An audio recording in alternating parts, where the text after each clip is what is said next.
Jésus est vrai homme, Jésus est vrai Dieu.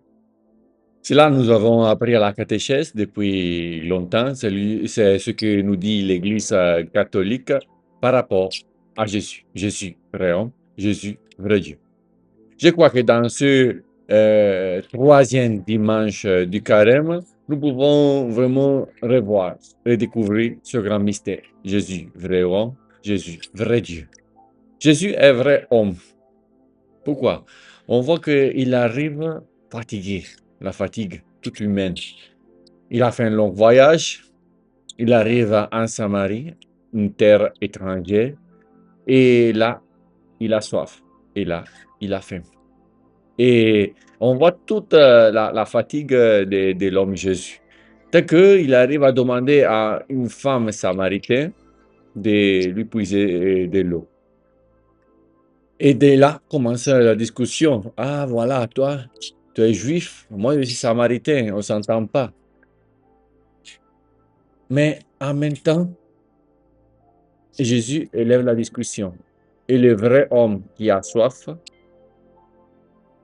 élève la discussion en disant vraiment, moi j'ai un nom particulier à te donner. Cette eau, c'est l'Esprit Saint. Et tout l'évangile parle de cette eau, la même eau, l'eau dans laquelle nous étions baptisés, l'eau qui nous donne l'Esprit, qui nous donne la vie, l'eau de Dieu. C'est cette eau que Dieu nous donne, que Jésus nous donne. Et dans cela, nous voyons qu'il est vrai Dieu. Il est bizarre. Jésus a soif et pendant l'évangile, il ne boit pas. Et Jésus a aussi faim. Jésus a faim. Et les apôtres sont partis exprès pour prendre un peu de nourriture, de provisions pour lui. Mais voilà que quand ils arrivent, ils ne mangent pas.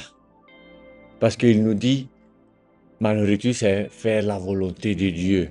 Et donc, pour lui, annoncer la parole, vivre cette expérience de rencontre avec la Samaritaine, ça devient la vraie nourriture. Lui qui a annoncé la parole, lui qui a fait la volonté de Dieu. Il a annoncé la parole de Dieu. Le vrai homme qui a faim, il est aussi vrai Dieu.